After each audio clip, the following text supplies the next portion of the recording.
I'd first like to welcome everyone. This is the Town of Maiden's regular council meeting for September 14th. Before we do the invocation and pledge allegiance, Town Manager Todd Herms would like to say something. So just for everybody in the audience and council's notice, we have installed the AV equipment. We got new microphones that pick up everything.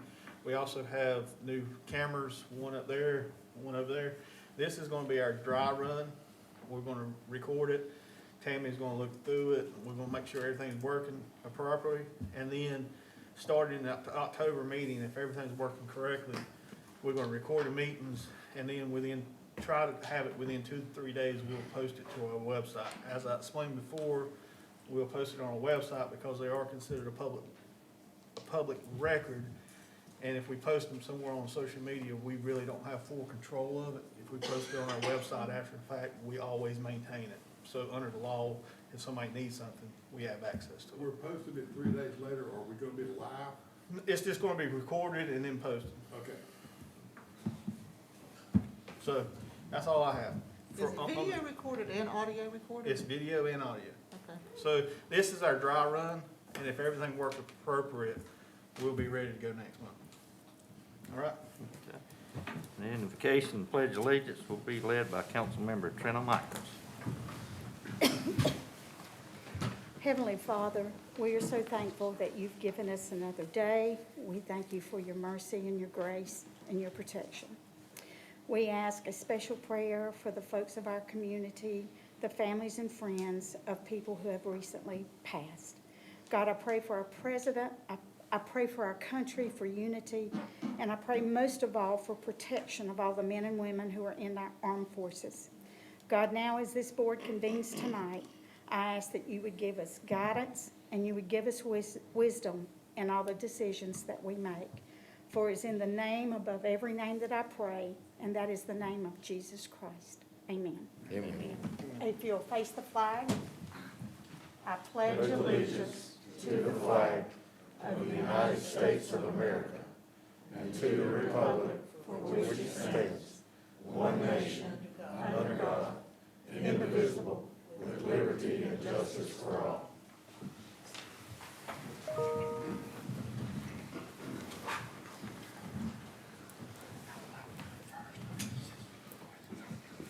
Okay. What you have before you, the agenda. Anybody have anything they want to add or take off? If not, we'll need a motion to approve the agenda. I make a motion to approve the agenda as presented. I'll second. Have a motion and a second. All in favor say aye. Aye. All opposed say no. That motion is carried unanimous. Now you have approval of the regular and closed session meeting for August 10th. Make a motion, we approve the regular and closed session minutes for August 10th, 2021. Have a motion? Second. Second.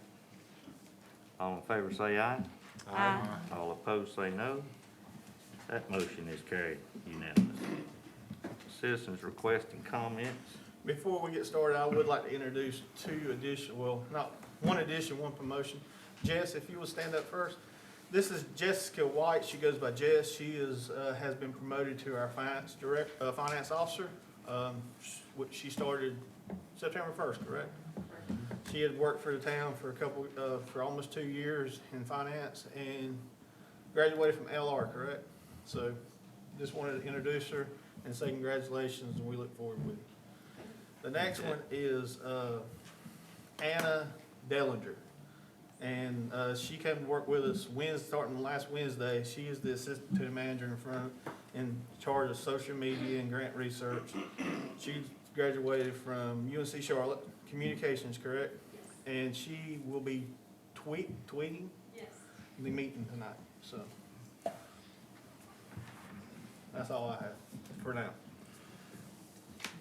It's good to have both of them.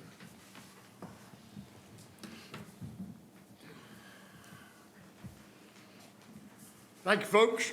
In case anybody doesn't know me, my name is Butch Parker. You may have heard of me, I hope not, in certain ways. Anyway, I'm here to ask for some help, some compassion and help me clear up a family matter that's very troubling. Now, my brother Ronnie usually handled this up till he's out of town for 22 days, and so it fell upon my shoulders for the family. What I'm here about is in 1951, my grandfather, R.C. Knapp, purchased 8 plots in the old part of the Maiden Cemetery. He was murdered right here near Daisy Crow's house in 1961, when I was 6 years old. His wife, Ella Knight, my grandmother, passed away in 1971. And in the meantime, they had 5 children. 2 were in the service and killed in the service. And then Mom, her older brother, and her older sister passed away. That's the gist of my family. With those plots, R.C. Knapp never had a pot to pee in. He never owned a home, always rented. My grandmother was the same way. She did live right below me on West Main Street, but that house was built and paid for by my uncle, who is deceased, and we still got those plots. R.C. never left an estate. Ella did not leave an estate. There wasn't nothing to estate. They didn't have anything. And if any of you are old enough to remember R.C., you know why. But anyway, so we've got a family member. She's a cousin. She's my mom's sister's daughter, and she's near death. And her request is to be buried behind her mother.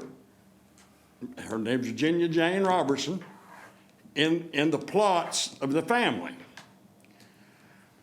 I have some other cousins that we don't even know where they are. Last we heard of one was in New York. One just died in Texas. And we got one that lives here other than me and Ronnie and Todd, but he's incoherent. He can't sign his name. So we inquired about this, and we were first of all told, no, can't do it. Then we were told, yeah, okay, and then we've been told no again. You have to open an estate. My point is, there's no estate. There's nothing there other than real property in the Maiden Cemetery. And I've heard the reason is the laws have changed. And my biggest question is, why can't we go grandfather it back to, not my grandfather, but the grandfather clause to when he bought it in 1951? If it was as simple as just paying an attorney to open an estate, I'd do that in a second. I mean, there's 4 plots left in an 8-plot section. But I don't know where to find these other people. And I don't know who to claim as the executor. It's going to cost a fortune to try to locate these people in New York and Texas, and they're even farther down as great-grandchildren. And again, I know things can be done certain ways, and I know there's some legalese here, Mr. Conrad, but I also know that the former city manager of Maiden, when she was in charge, she tried to buy them from our family. And we don't want to, we're not wanting to get it cleared up to sell them. I don't even, I'm curious, if we don't do the estate thing, what's going to happen to that land?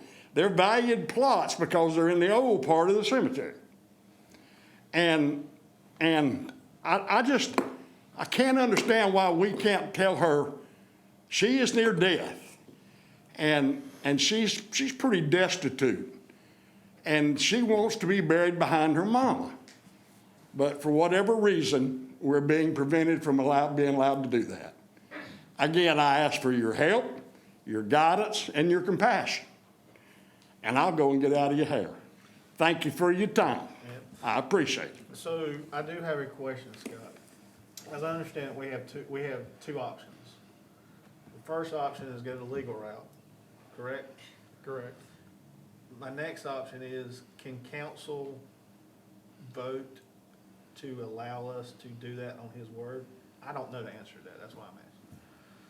Allow him to do what? Allow us to create the paper, because we have no paper trail, that's the issue here. Allow us to basically grant them the plots and put, because in the system, it's under his RC's name. I don't think so. Because the cemetery plots are in the nature of real estate. It's like a deed to a house. If somebody passes away, the heirs all get an interest in that piece of property if there's no will. And that's the same way it is with the cemetery plots. Because it is real property, all the heirs would have an interest in that property. So the only people who can sign that over would be the heirs or would be the executor of an estate, which would be able to name the heirs, open the estate, and deed the property in the name of the estate. But that's not something I don't believe council could rule on. So could we meet maybe later this week, us three, and see if we can come up with a solution? Because if I understand correct, the young lady, the lady's not in good shape, correct? She's not. Yeah. So see if there's a way that we can make it work. So on option one, if you had the heirs, if we had the heirs' signatures, then we could do that without opening the estate, is that correct? That's correct. All right. I don't know where to find them.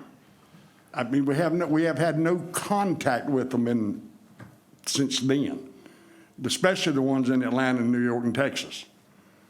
I mean, it's just about an impossible thing to do. I mean, even though, well, it just is, personally. And none of them live in Maiden, except us. And, but again, and my question is, can you not go back to the grandfather clause of when they were bought and what the rules were? And number two is, how did a former city manager propose to get the property from us if we would have sold them to her? How could that have been done if the laws have changed? I mean, I don't know anything about that conversation. Well, I do. I mean, I know she said she wanted them because they were in the old part of the cemetery, and at the time, that was sacred ground. So, you know, I'm just being fair and honest about it. I mean, I'm telling it like it is. And the only person that's got deeds of that was Ben Null, and he's dead. Well, he's showing that list of dead people. So, I mean, you know. I don't understand how something is a unit of property if there's no deed. Can you tell me that, Scott? It's basically the North Carolina law that the cemetery plots are in the So, nature of. and I agree, and I read the law, but it also talked about deeds. Mhm. So without a deed, how can it be a unit of property is my question. I did read the law, trust me. And everything that I read was the transfer of the deed. The transfer of the deed, whether by the executor or by those folks, there is no deed. So without a deed, there is no property in my mind. I mean, you're the lawyer, and I definitely am not trying to twist it and turn it, but I think that everybody here can understand the situation that they're in and the fact that there's no easy way to do it legally. But I think also common sense in some sense should prevail in a situation like this. But the legal question that I have is, how can it be legal property without a deed? I don't understand that piece. And I got a question, and not to interrupt, but maybe even simpler. If we was to allow, what's the lady's name, Butch, I'm sorry? Evelyn Knapp something. She's been married about 5 times. Okay, if we was to allow Evelyn to be buried there in an heir was to pop up down the road and sue us, they could only sue us for the amount of the property, right? And at that time, I think they sold for $25. Well, And right now, we're there's- selling for 400. So at the most, we'd be out $400, is that, am I correct in that?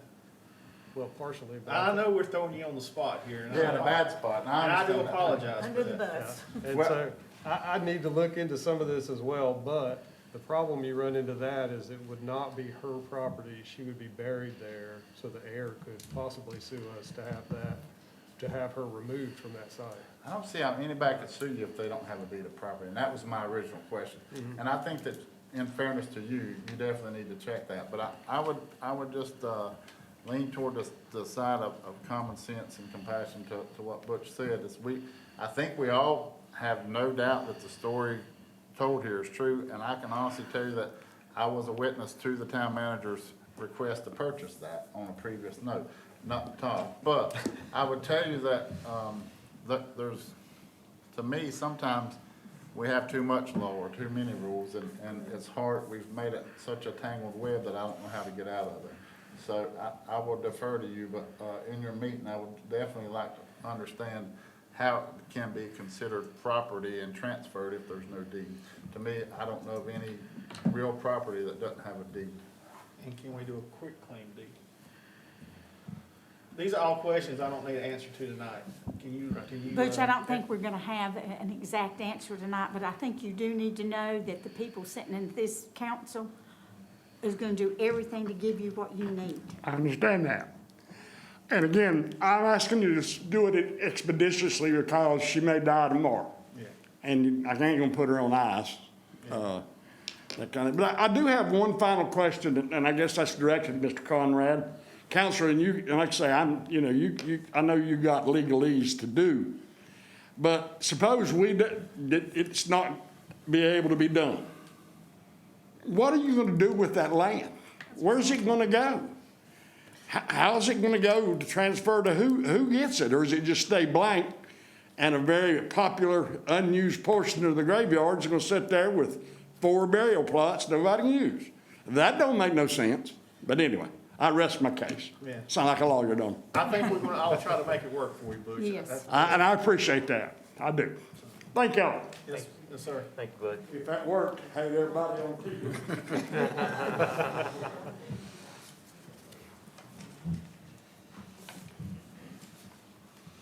Hey, just a quick update from Maiden Business Association.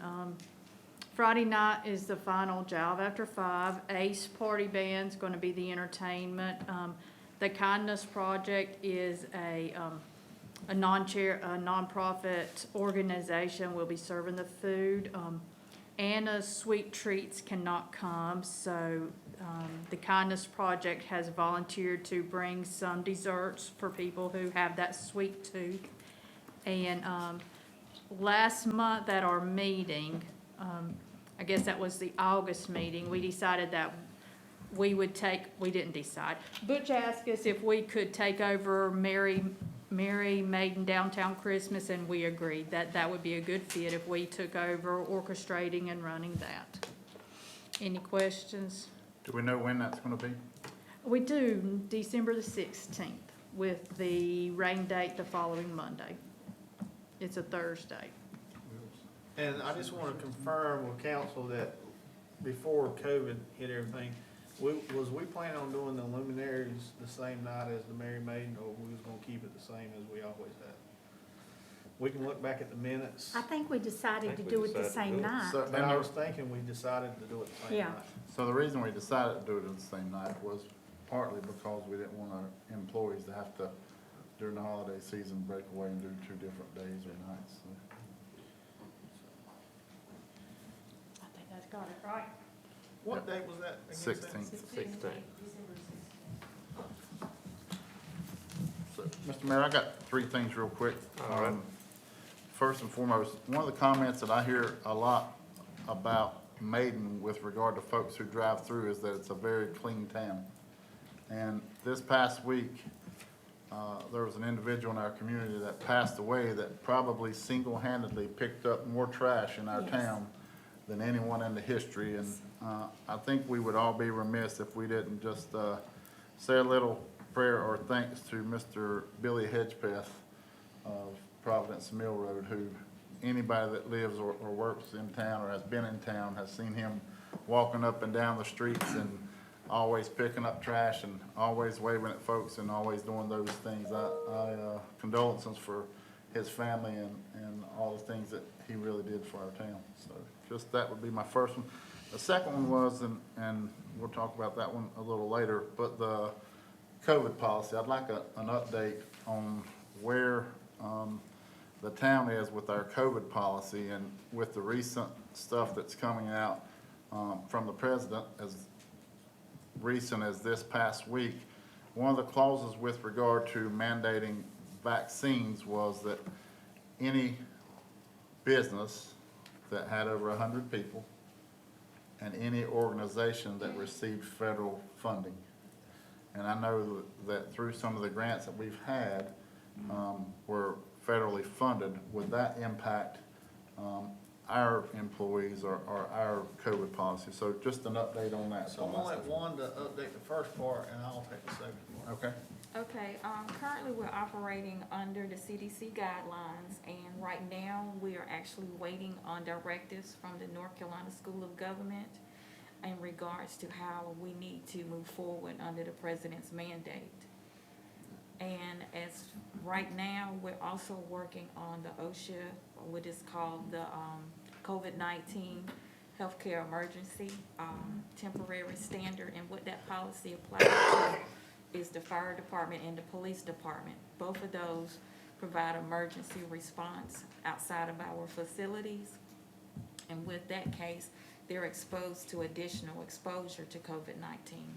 So right now, I'm working on that policy, and that should be completed probably, I'll say by the next council meeting in October. And we'll have that finalized. And right now, we have about 40% of our staff, which is vaccinated. And we have 100% of our elected officials are vaccinated. So that's my most recent update. Thank you for all that. You're welcome. And so, to circle back around, we're working on it at a staff level.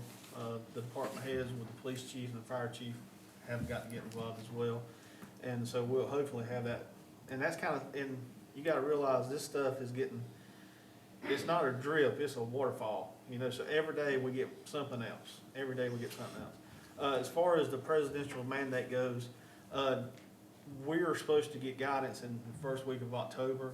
But as you alluded to, everything we've heard so far, any organization that receives federal funds will fall under the mandate, as well as any contractors we use on projects that spends federal funds. So that's just another layer of stuff that we've got to do internally. If we contract out the Wi-Fi, just for an example, the project that we got federal funds for, as on the surface, it looks like we will have to prove somehow that the contractors that work have fallen under the mandate. This thing is a 28-layer cake.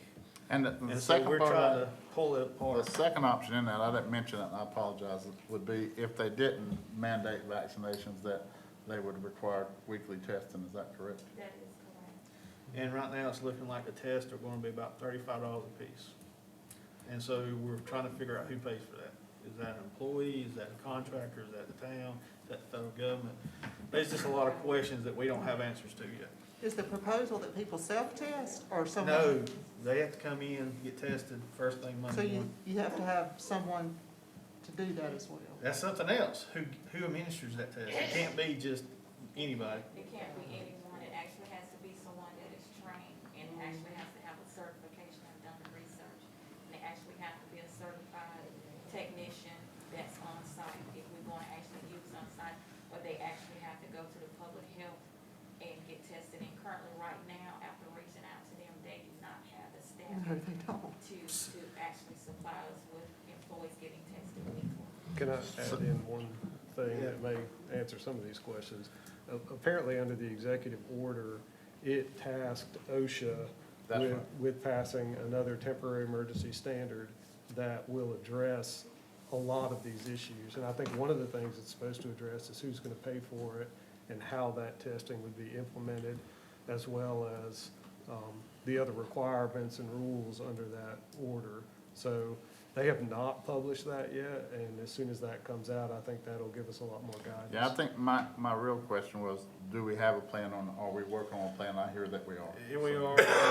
It's one of those things where, whether you agree with it or not, they're using a carrot to get the stick, you know what I mean? We're getting over $1 million just in one grant, and then we got 800,000 in another area. And that's just two pots of money out of the, $20 million budget we have that I can just think of off the top of my head. So, there's a lot of things we're gonna have to look, there's a lot of questions we're gonna have to answer, and there's a lot of tough decisions that we're gonna have to make between now and then. But we are working on them, and once we have the information, we will pass it along. Thank you. Thank you, Wanda. Oh, you're welcome. That's all I got. Anyone else have anything they'd like to say? You said you had 3 things. I do, but one of them's regarding an agenda item. Okay. I'll wait till that time. Anyone else? If not, we're gonna move right along. Going into a public hearing for the ZTA text amendment political signage. Good evening, council. Before you tonight is a zoning text amendment to our Unified Development Ordinance. This first text amendment addresses political signage. I'm talking this over with Scott. We're looking at updating our ordinance to bring it more in line with law and folks' First Amendment protected speech rights. Currently, political signs are allowed on a person's private property, within certain areas of the right-of-way, along the roads, and then it's allowed on the day of the election at the voting site, which is up at our rec center. What this ordinance change would do is within 48 hours after an election, the signs have to come down. This is removing the private property aspect out of that equation. So for an example, if we have a citizen John Doe who is in town and they really like their local, state, federal candidate, they're going to put a sign out on their personal property, and they also want to be there for the election day, so they're going to put the signs out and hand out things at the election site at the rec center. And they might also put out a sign for them at along the road or on the right-of-way. After the election, within 48 hours, those signs have to come down at the rec center and within the right-of-way. What this would change is that if they wanted to still have that sign on their own property, we would permit that to carry on. And we think this is more in line with current law for that. We'll go through the review criteria that you're very, very familiar with at this point, whether or not this is consistent with the UDO in the long-range plan. It is consistent with the long-range plan as it calls for update with compliance for the law and new needs of the town. The next is whether or not it's consistent with federal and state laws and regulations. It would be. The next is whether or not the town can supply the development resulting from this amendment. This would not apply in this case. And the last would be whether or not this is beneficial to the public health, safety, and welfare and in the public interest. And I think this would be beneficial by ensuring folks' freedom of speech on their personal property while still preventing visual clutter on the town's public property areas. I got a question for you. Sure. On Main Street, you got a house, Mm-hmm. then you got a yard in front of that, That's correct. then you got a sidewalk, Mm-hmm. then you got that little strip of grass between Right. that sidewalk and the road. Is that public or private? That is public, and those are not permitted to be within that little strip of grass. We've got information going out on that. On the backside of the sidewalk, you can leave. Yeah, you can have it on the backside of your sidewalk, if that's considered your personal property, and those could be there. Yep. Is there any other special areas that people would need to know that are public areas? We don't really deal with these being up very often, but near the gazebo is a very visual place that they wouldn't necessarily be allowed. That is strictly public property and not necessarily a right-of-way, so that'd be something to continue. So, Yes, ma'am. what is this, one area that this is stealing from is not in a local election. It is It's a Supreme Court case. Well, yeah. that, plus like him, hate him, I'm not trying to get in politics, but a lot of people still have a lot of Trump stuff out. And so that is considered free speech, it's not considered, and so we got to look in our ordinances and sure enough, it was in there and we didn't realize that it was considered, it still pertained to private property. So That's great. it's really not our purview what somebody puts on their private property as long as it's not offensive. So that, we need to remove that, that's basically what it boils down to. I got one question is, who's responsible for taking down the signs on the public property along the highways?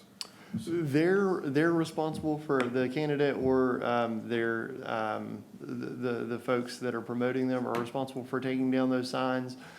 Generally, in our experience, folks are pretty good about getting those. Each year, we might have one or two signs, especially in the really big elections, the federal elections, where we'll have to pick up one or two of those within the week. Because usually we give them to the end of the week. So we don't throw them away. Yeah. As far as, I mean, the time frame on getting off the public property? It's 48. 48 hours. 48 hours. Yep. So we're gonna give that group of people 48 hours, and then after 48 hours, the town is gonna pick that Yeah, stuff up? So- yeah. The way it's been done in the past is at the end of the week, if they haven't gotten them, I'll usually go by and pick up some of the Yeah, remaining. Because we understand those signs aren't cheap, and we don't want them to get damaged. And sometimes and people work and everything, so the rule is 48 hours, but we really try, no matter if it's local, federal, state, no matter what election it is, we really try to give, until Friday. And then what we do is we collect them. And then I we call them we personally. contact ask- the candidate and say, hey, we still got signs in his closet from Yeah. probably 6, It's 7, been a 8 while, years yeah. ago. So we really try not to throw them away. Well, the reason I was asking that particular question is, there was a state sign, somebody running for state office, that was put out near the bridge on 321 going out of town. It stayed there for at least 6 to 7 months on the side of the road. So that side of the road is private property. No, it's right beside the bridge, so that is public property. The bridge right down here at the creek. We might have missed one, I mean, I don't understand, I just, we got, And the it was bigger the highway right away, election- Danny, it's where it's at, it's where it was. and the bigger the election, the more signs get. Like, Right. the presidential election, Yeah. it's terrible as I mean- far as trying to get. I think you had a question, Beth? Yeah, Yes, I mean, ma'am. this is, this is fine with me, but does the candidate not have, or their party or whatever, whoever the person is, some responsibility to this? I mean, you understand what I'm saying? Right. Someone's taking their time to go and pick these signs up and clean up. Mhm, That's not even involved with the person being elected in Right. their campaign or whatever. Is there any accountability going back to the, For the public, candidate for or for the the public right of way party. and the public property, for those signs? Is that? yeah, for them not being collected? Fines is basically what I'm getting at. We could go to that route, it's just never been that much of a burden to need to issue the Well, fines. I can understand Yeah. here in Maiden, is other places don't fine people? I'm not familiar with them being fined, also Because because, what would be the motivation to clean it up? If Right. someone lost and, yeah. Done. Yeah, I can Well- understand. I think the motivation that they have behind it, and speaking with some of the folks that have put them out before, is they don't necessarily want their candidate to look bad down the road, so that if they're everywhere and they look trashy, then they might not get elected again. It's kind of what I've. And we heard really from don't in the have a past. problem. I mean, it's very few, Yeah, I don't and remember it's doing usually Maiden. because somebody forgot where they put it. Yeah, That plus, a lot of times, and I see everybody up here ran, except for me, Wanda and Scott's ran for election. And I see some candidates in the audience as well. People like to collect those things and turn them into yard sale signs. yes. So, So we might not get your sign, but somebody else might. we get a call every year, somebody stole my sign. Yep. And they blame each candidate, and man, there's a lot of people use those things for yard sale signs, and I'm just gonna leave it at that. So we typically don't have a huge problem with it. I mean, we could probably collect them, what's the longest you ever took, maybe 2 hours? Yeah.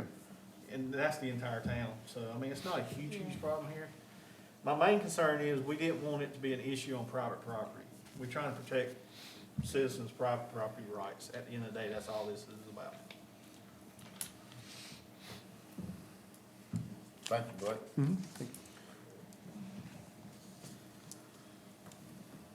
Anything else about the political signage? If not, public hearing's closed. We're going back into a public hearing for vehicle servicing. Okay, so this zoning text amendment before you for vehicle servicing, this would change the downtown commercial district. It's actually called the Central Commercial District, C1. And this would be removing vehicle servicing from that zoning, as a use in that zoning table.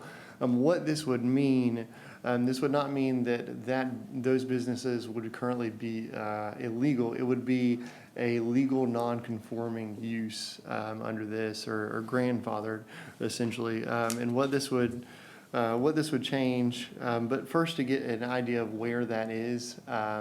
So from east to west, you're looking at First Baptist Church over toward, over here, you can see it on the screen. You're looking at First Baptist Church is the red, everything in red is basically your C1. Then you're going down on Main Street to the fire department. North-south, North Carolina Avenue, it basically almost goes up to Johnny on the Spot. And then south is Scotty's. It takes in a couple residential properties, but those are the primary commercial landmarks that you've got. So what this would do would bring it into a legal non-conforming use. So these businesses would be allowed to stay. Where the difference would be is if they ever went out of business, then if there was a new use on that property, this a grandfathered use would no longer be allowed, or if they haven't used it for that use in 180 days, so roughly 6 months. And the thought process with that was that if you found another use for that building, you may not need the vehicle repair as much as an applicable use. Or if you have had an empty space for 6 months, you might not be trying to put that use back into that space. So this is a way of potentially making the downtown area not have as much vehicles sitting around and the vehicle repair, but also not impacting the existing businesses that are in downtown. We can go real quickly over the review criteria. Can I make one point? Go. while you're talking? So that you completely understand, any business that's currently using this, it will never affect that business Correct. as long as that use doesn't change. Even So- if it changes owners? Even if it changes owners, ownership. yep. So dad could leave it to son could leave it to daughter, they could sell it to cousin, they could sell it to somebody from here. As long as the use did not change for 6 months, it doesn't affect it from now until return. So as long as the businesses we currently have stay like that, what this does is we don't have a garage sitting empty for 3 years and then bring it back in. So just to, I think we counted, I think there's 30 or 40 some plots in the rest of the town it wouldn't affect. You know, my comment on it first is, I understand what we're trying to do, but we're actually, after 6 months, we are condemning a building that's designed to do car work and stuff like that, that's been here for as long as I can remember. That's all they've ever done, and we are condemning that property to never be used for what it was designed for. So, If I own the property, it turns into be useless to me because I've got to tear the building down and hope I can sell the property to someone else. So I've got very mixed emotions on this. And I understand where we're coming from. But it's, if I own the property on some of these buildings, I would be highly upset in 6 months if I could not get somebody to come in and repair cars or sell tires or whatever the case may be. My building has been condemned.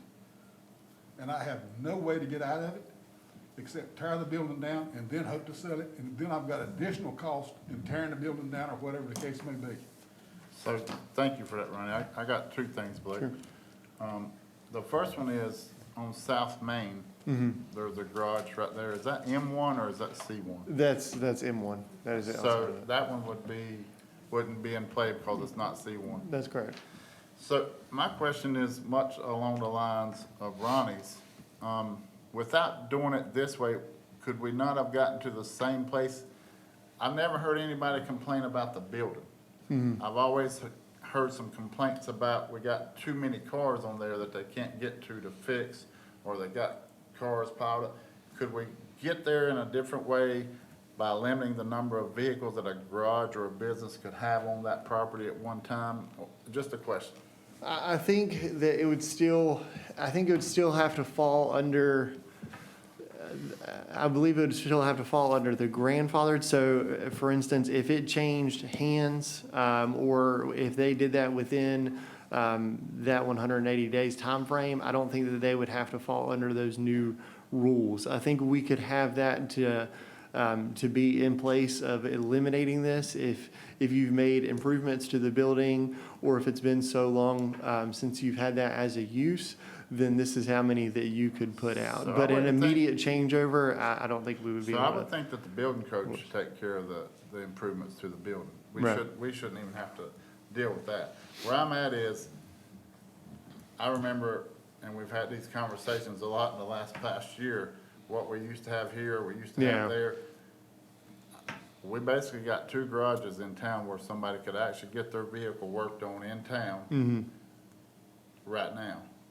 Anything that would take those away or have the potential to take those away would only drive our residents further out of town Sure. to get their vehicles worked on. Yeah. Take our money out of town to get their vehicles worked on. I definitely appreciate the fact that all practical purposes, we're trying to beautify the downtown area.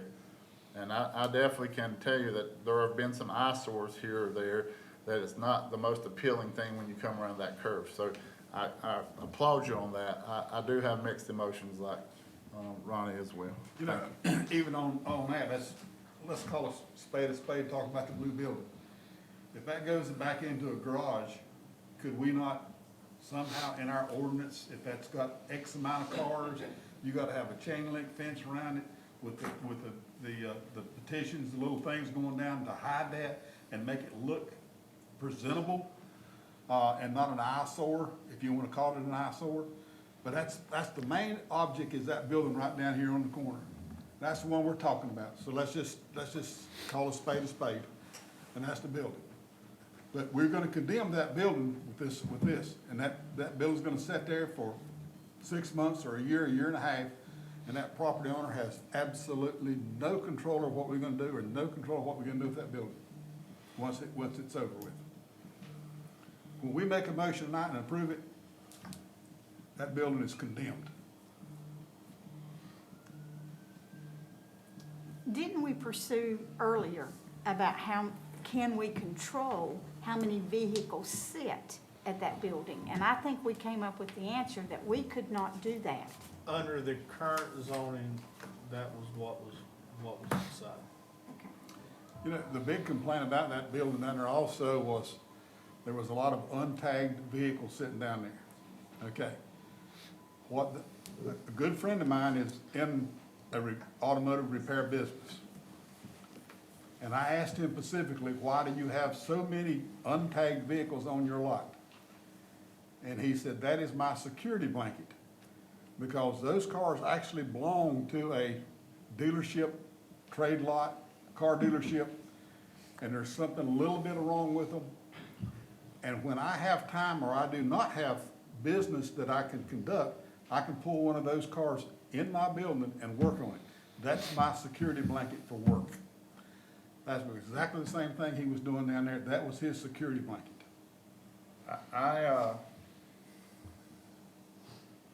I wonder if we could do this to garages. Would we also have the ability to, or would we not have already, after 6 months of an empty vacant building downtown, limit what it could be or whatever. We've got some buildings downtown that are in desperate need of refurbishing or those things, and that's a very tough road to go down with regard to property owners. And, I don't know, I'll just say that, I have a lot of mixed emotions about those things. But I definitely understand the intent of it, and I know it's with good intent, not anything intended in that direction, but I do worry about a few different things. You're in a public hearing, am I allowed to speak? Yes, ma'am. Do I need to stand? I side with Ronnie. I just feel like if it could go in existence forever, you know, we don't want any new buildings being a garage or an eyesore.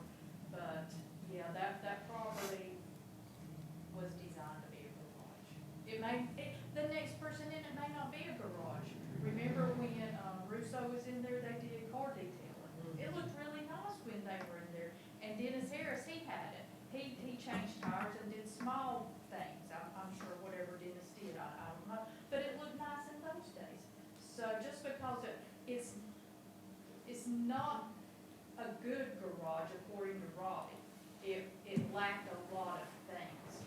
So the next person that moves in, it may not even be a garage.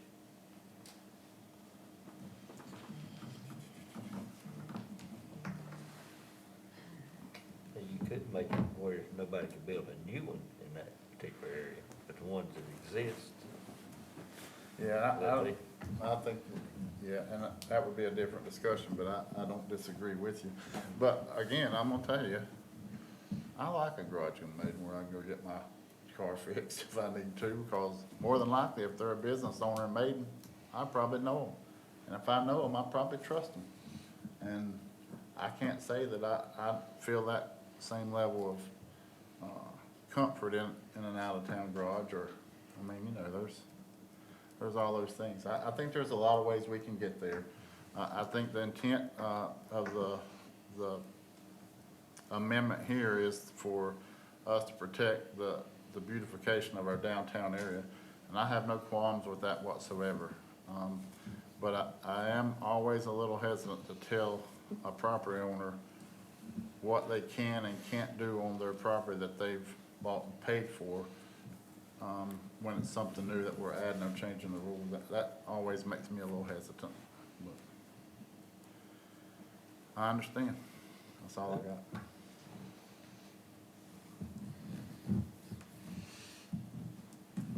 Anyone else like to have anything to say? If not, we're gonna close the public hearing. Going to new business, census presentation.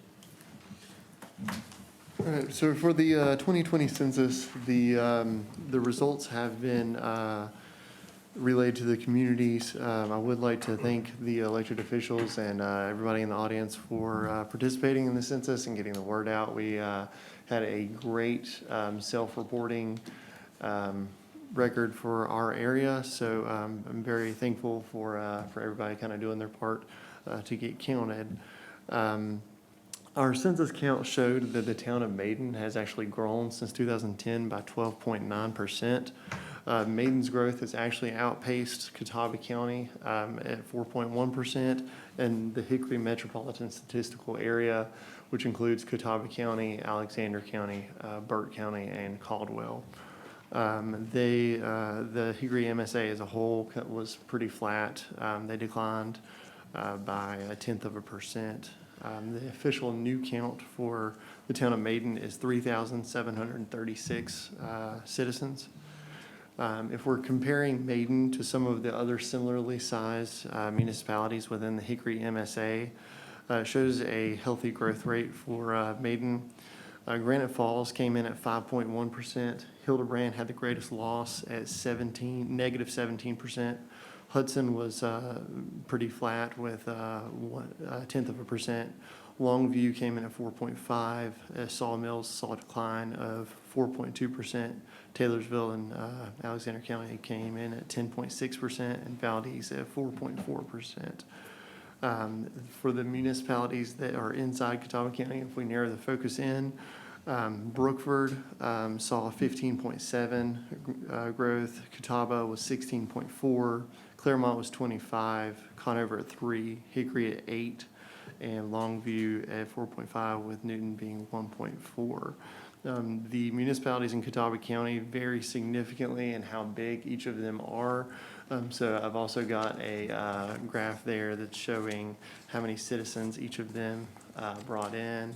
So we're kind of looking at each of the municipalities. We're looking at Catawba being 99, Claremont a little over 300, Conover at 300. Hickory had the greatest growth, understandably, at 3,480. Brookford at 60, Longview at 217, and Newton at 180. So I think this shows a pretty healthy growth rate for Maiden and decent for the area. Any questions? Good job. All right, A lot thank of good information. And I know everybody up here knows this, but we get a lot of our funding based off population. So increase in population also equals increase in funding for our budget. Yeah, and representation in Congress. I think North Carolina, according to this last census, is going to be gaining 2 new seats in Congress. So, Thank you, Blake. Thank you, Blake.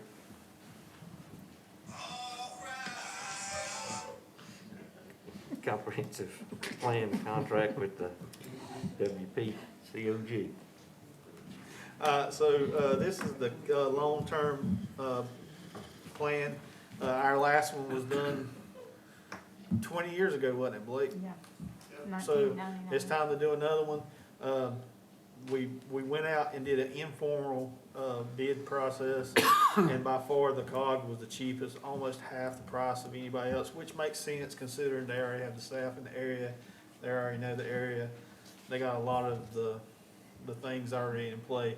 This is also included in this year's budget, so there will not be a budget amendment needed, but council would need to vote to give me and the mayor the authority to enter into this agreement with the Western Piedmont Council of Government for the long-range plan. I got a question on that right quick. So, Blake, this might be a Blake question again, I'm sorry, or Todd, I'm not sure. So we've got a couple contracts with Western Piedmont Council of Government. that's correct. One of those contracts was that we did some reassigning of positions with regard to the code enforcement That's officer. correct. Is that part of this contract, or is that not part of this? This would not be a part of that So contract. in that contract, so if Yeah, that contract for the code enforcement can be reevaluated. This would be completely separate with their planners helping us with the long-range plan. I understand it's Yeah. not part of this contract. Correct. Mhm. I'm good there. Thank you. Mhm.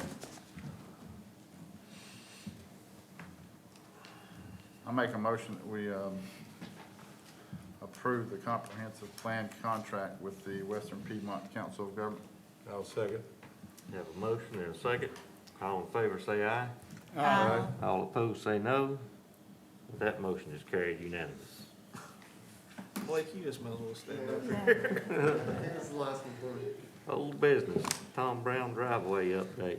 All right, a few months ago, the town council passed a resolution of support honoring the memory of Coach Tom Brown, who made a lot of contribution to our community by requesting that the high school be willing to rename the entrance to the high school Tom Brown Driveway or Tom Brown Way. They formed a committee to look at this request.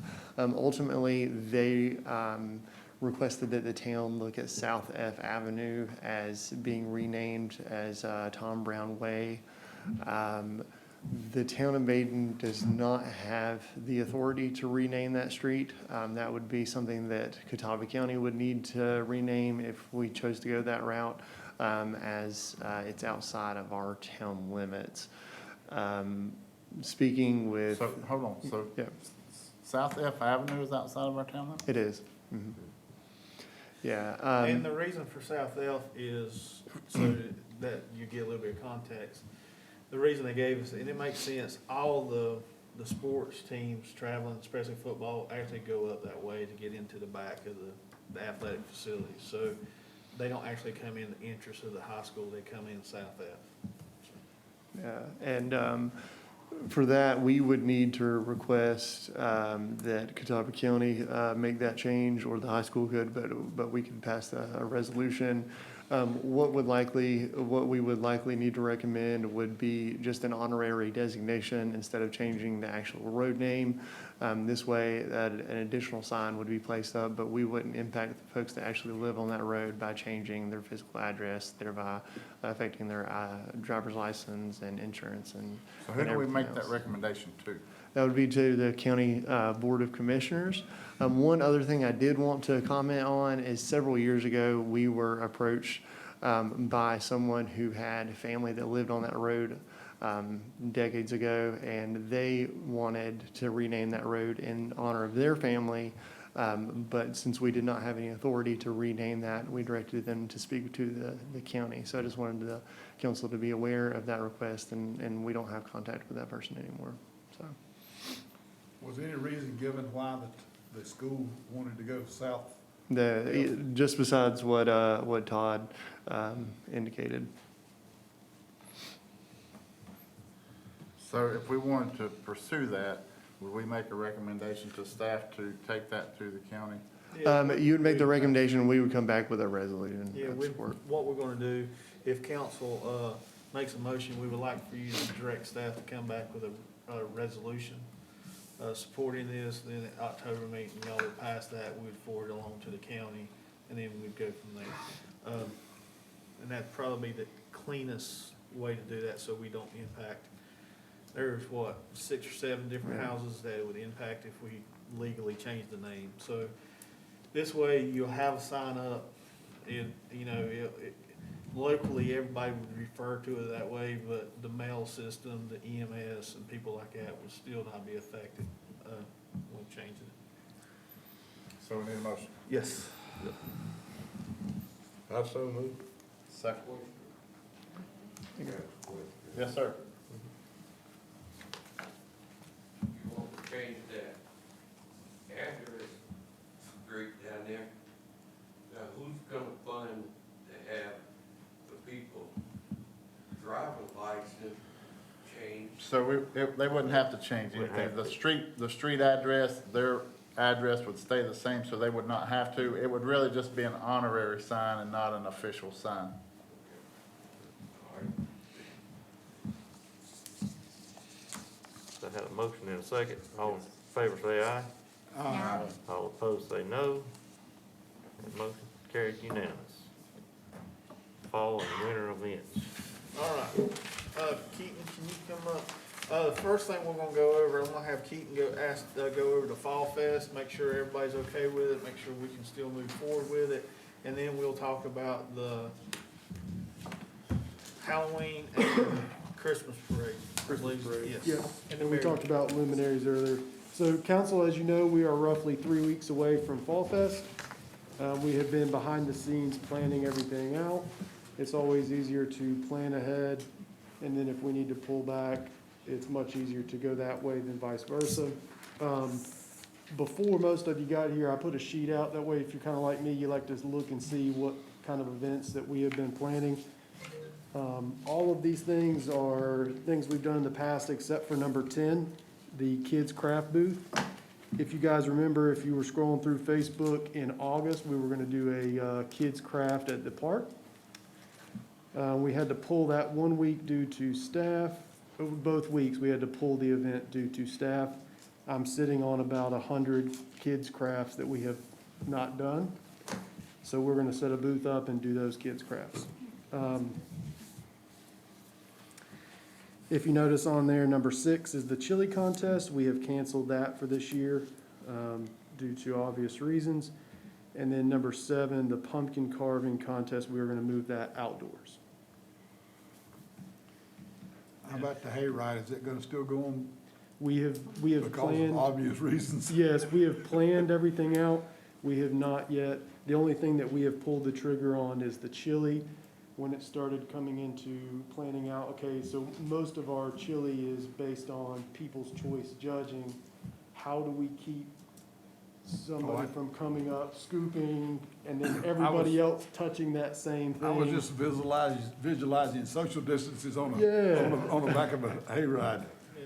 So there, at the end of the day, we're gonna do the best we can with social distance. We're gonna do the best we can with masks. I think at this point, everybody knows the risk. This isn't school, this isn't mandatory that you bring your family. This is optional. So if people wanna show up, we're gonna have hand sanitizer out there. We're gonna have masks available for them if they wanna wear them. But at the end of the day, we're gonna do the best we can, but if you don't feel safe, then please don't come. So that's short of a governor order like we had last year. Yeah, so last year we couldn't do it because legally we wasn't allowed to.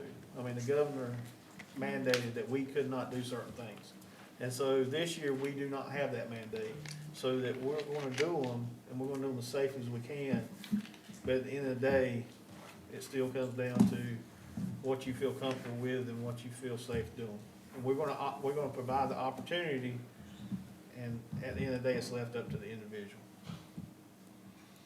The one thing that we do, I recommended, moving everything outdoors. The science has proved outdoors is safer than indoors, whether you agree, no matter what you can agree on, I think we all can agree on, outdoors is better than indoors. So we're gonna try to move everything outdoors that we can. That's including the beauty pageant and putting it at the amphitheater. The issue we're gonna have is, the lawnmowers, the tractor pulls. It's really loud. So what me and Keaton has kicked around with is maybe trying to move that to a different location, maybe one of the fields, baseball field or something like that, so that they can still have it. It'll be outdoors, and it may be easier for them to get to than, because if you've ever been there when the beauty pageant gets there, you'll see mom, dad, and 3 kids, and they all got,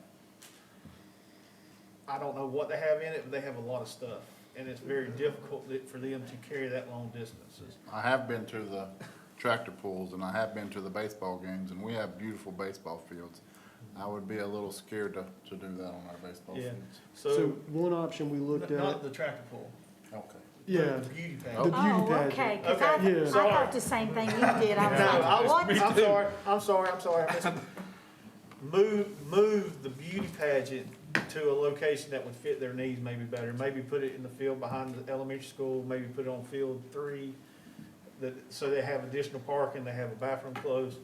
We're gonna work with them and do the best we can under circumstances. Just know this is a fluid situation, and we may say they may be here, and they may end up being there. But at the end of the day, we're gonna do the best we can and provide something for the kids and the families. October 2nd, it's Second. always the first, First Saturday of October. October, so it's either the 2nd or 3rd, It's a second. yeah. And then, just so everybody's aware, this year will be our last tractor pull for at least a few seasons. As you know, the elementary school is gonna break ground end of this fall, early winter. That is where our football teams practice. So for next season, we are gonna sow some grass beside the generator, which is our only current flat spot, not on a baseball field, on property. And I think we can work it out to where our football teams can practice there on a rotation, but we will not be able to go from tractor pull to, grass within the same calendar year. And we may end up having, depending on how many kids we may end up having to utilize a baseball field, and they are very nice.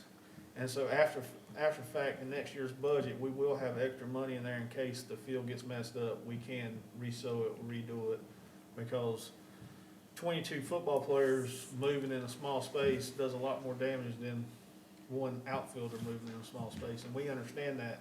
But at the same token, we've got to provide an opportunity for the football players.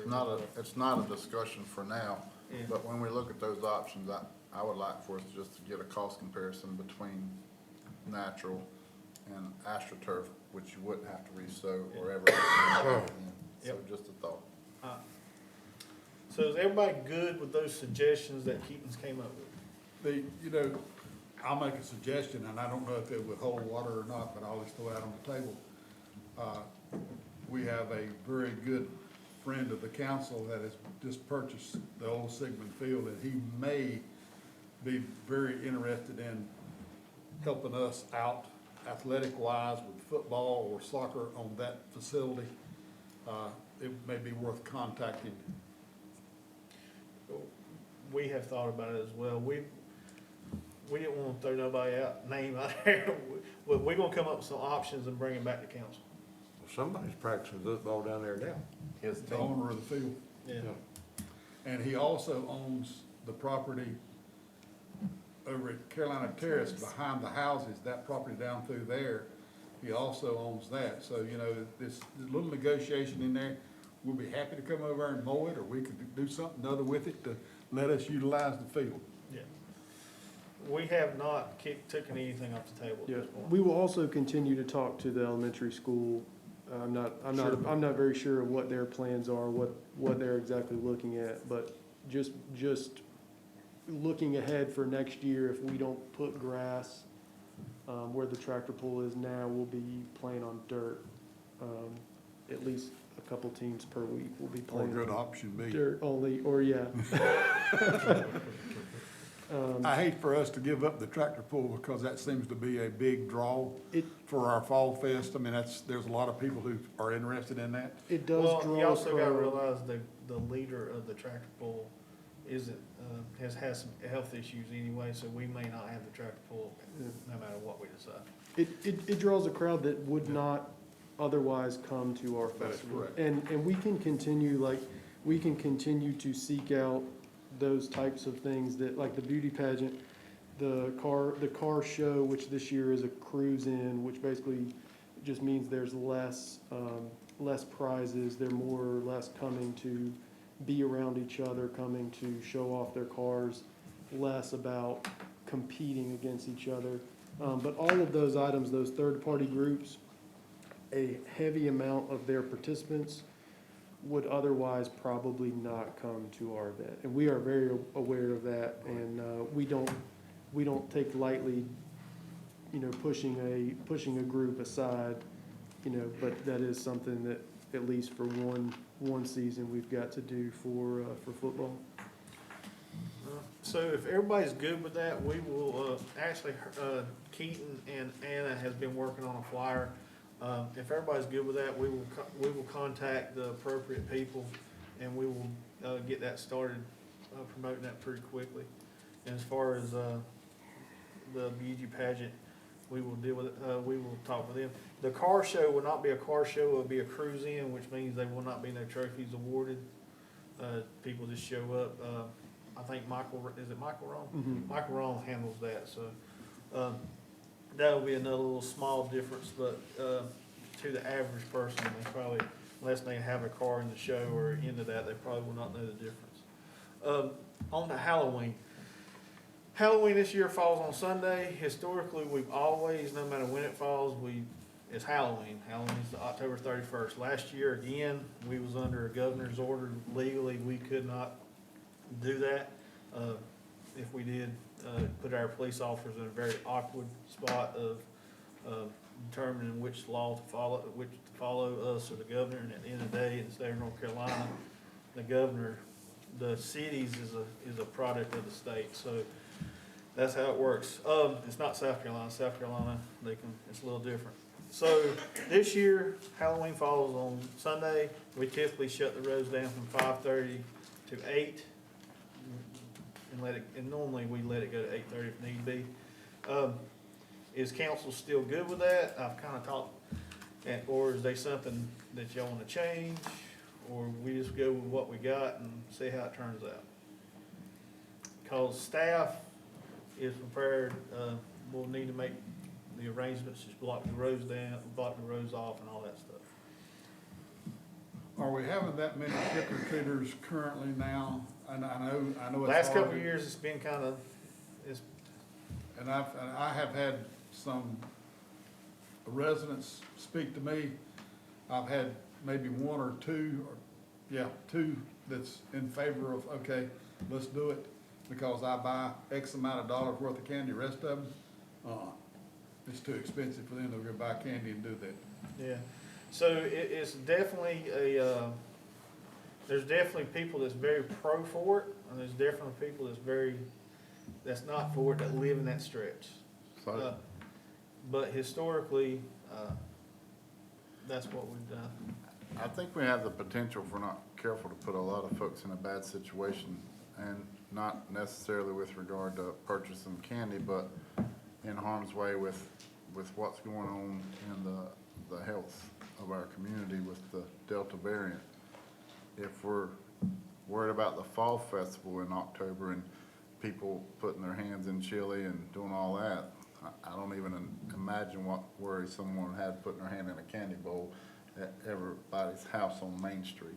I certainly don't want to do anything to detract or take away from what those kids would like, but I think that the participation level based off of that is going to be much less than it has been traditionally, just for that reason.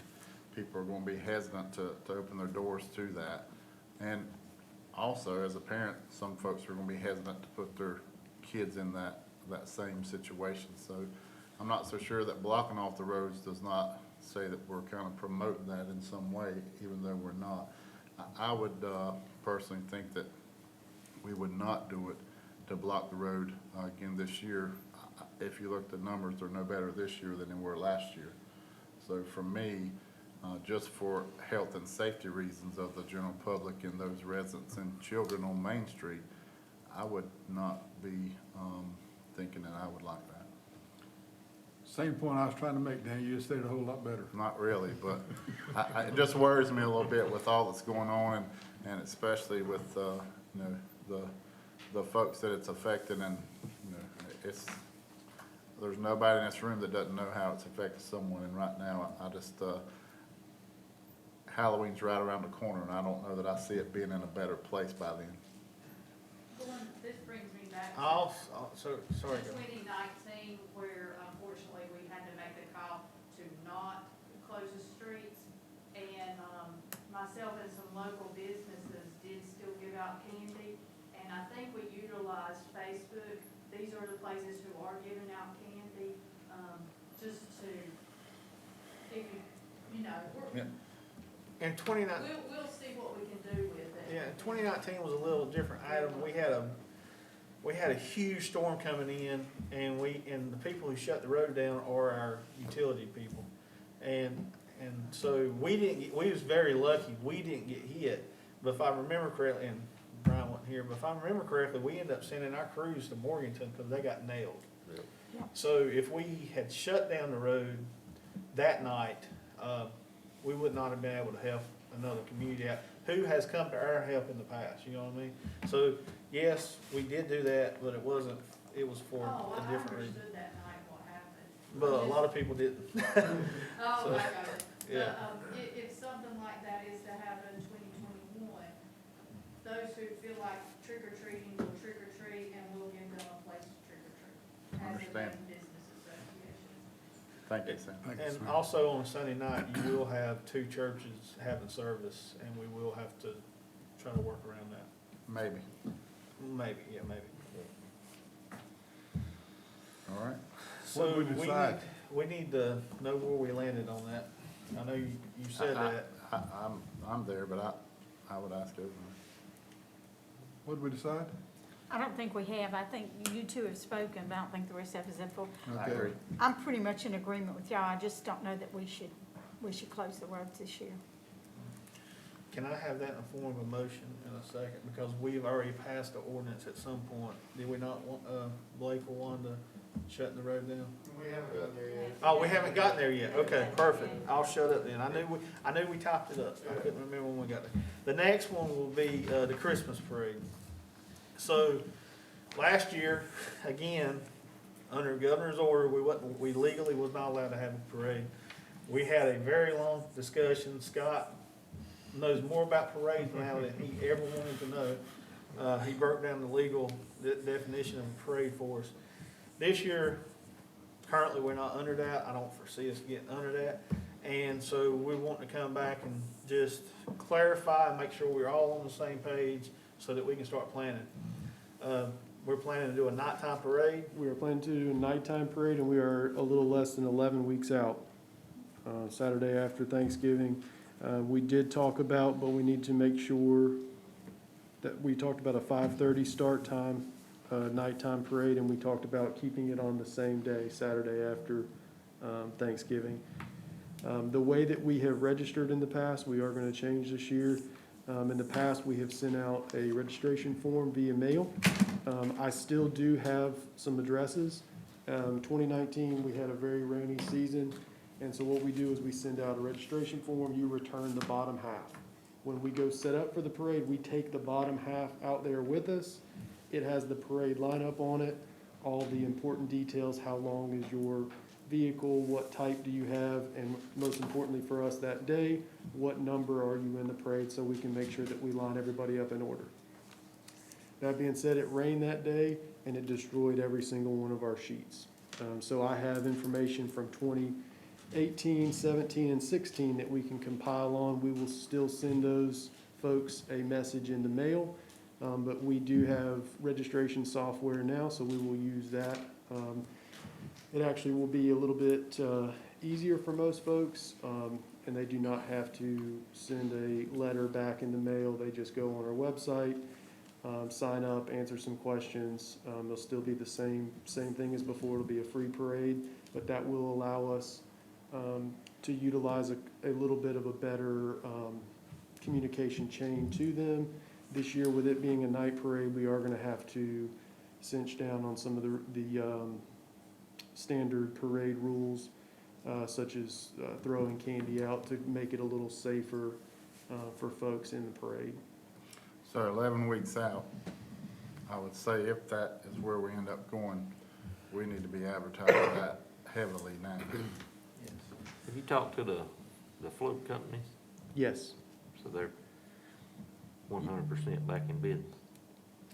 unless something has changed in the last 2 weeks. Okay. They did send their contract over this year. We have signed it and sent it back to them. She sent me a message, I would guess about 2 weeks ago, adding another parade float in. Just for your information, everybody on council, they are more expensive this year. With a night parade, there's even an added cost on top of that, which may have some sticker shock to some that have participated in the past. We do not charge an extra fee. Some of the municipalities and other groups that do parades, they use that as a fundraiser. So they take and add 10 to 50% cost onto what Klein's Floats charges. We do not do that. We basically charge local businesses, whoever wants to rent a float, the exact thing that they charge us. Yeah, it's just a pass-through. So, 5:30. 5:30. And we will have a much more detailed thing at the next meeting in October. But in the meantime, we will start sending out, we will set up the online registration, which I think you've already done, because they haven't made it live yet. And we'll get the word out as best we can. Thank you. Not that. Got everything needed? That's it. Thank you, Keith.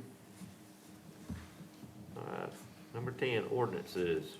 Have before you ordinance 10-2022, ordinance to amend the fiscal year 2021-2022 budget and the American Rescue Plan Act Fund.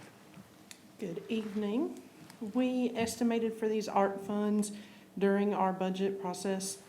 Now that we know the total amount of $1,097,276 and have already received the first payment of $548,637, we do need to amend the budget to bring these funds in. We will receive the second payment of $548,637 in May of 2022. This amendment will cover those funds as it is in the same fiscal year. These funds will need to be appropriated by the council while we wait to receive guidance from the Treasury Department about how we can spend those funds. So I've got one question, just, I hate to put you on the spot on your first night. So as we wait to hear how we can spend those funds, once we accept them in our budget, can we invest them while we're waiting? I believe we can, yes. Thank you. And they will go into NC, The NC Cash Management Trust. Very good, thank you. You're welcome. good job, Jessica. Yeah, because they had She has been originally said you nervous. couldn't earn interest off that money, but then they came back and changed that. That's what I was asking, thank you. I make a motion that, ordinance 10-22, an ordinance to amend the fiscal year 2021 budget of the American Rescue Plan Act Fund. I make a motion in favor of that. I'll second. Got a motion and a second. All in favor say aye. Aye. All opposed say no. That motion is carried unanimous.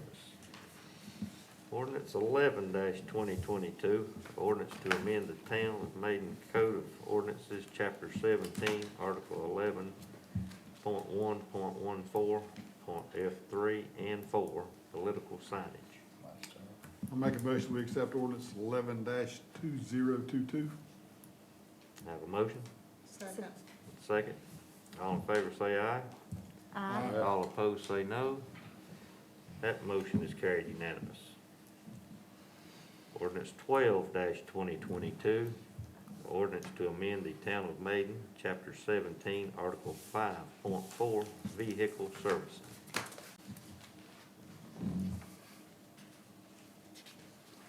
I make a motion, we table this for further discussion. I'll second. Have a motion and a second for table. All in favor say aye. Aye. All opposed say no.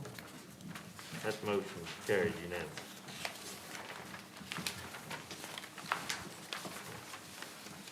Ordinance 13-2022, an ordinance supporting special events in the Town of Maiden. If you do not want to close the road down for Halloween, you need to make a motion to amend this not to include October 31st, 2021. I make a motion for ordinance 13-2022, ordinance. I'm so sorry, Danny. Go ahead. Sorry. You also need to amend the time on November 27th to, from 4 to 8 p.m. Sorry about that. That's all right. That's a lot, but I'm gonna try. Ordinance, I make a motion that, for ordinance 13-20-22, an ordinance supporting special events in the Town of Maiden, that we do not, as a municipality, shut down the, streets for the date of Halloween, October 30th. October 31st. And I also, within that same ordinance, amend, that we go from, what was it, 4 to 8:30 p.m. 4 to 8:30 p.m. Second. Christmas break. No, that's it. That is Christmas. All right. Have a motion and a second. All in favor say aye. Aye. All opposed say no. That motion is carried unanimous. Okay, we have proclamation. Proclamation proclaiming October 17th, 2021 as Maiden Community Hunger Awareness Day. So before we vote on that, I appreciate that being on here. And I know that in the past month or past year, we've had some of our own employees and several members of our community contribute sometimes on a food drive. And I appreciate those efforts. And we have some very good folks in our community, some churches who have some food boxes in different locations. It's don't be confused. There's a lot of people out there hurting and a lot of people still in need. And I appreciate the fact that we support things like this. And there's some other organizations just outside of here that do that. So before we vote, I just want to appreciate your efforts on that, Wanda, very much, and our employees and staff. And as that is a proclamation, the next vote will be to adjourn the meeting. I make a motion that we adjourn. I second. Have a motion and a second. All in favor say aye. Aye. All opposed say no. Gosh, we're Motion not going carried into executive unanimous. session.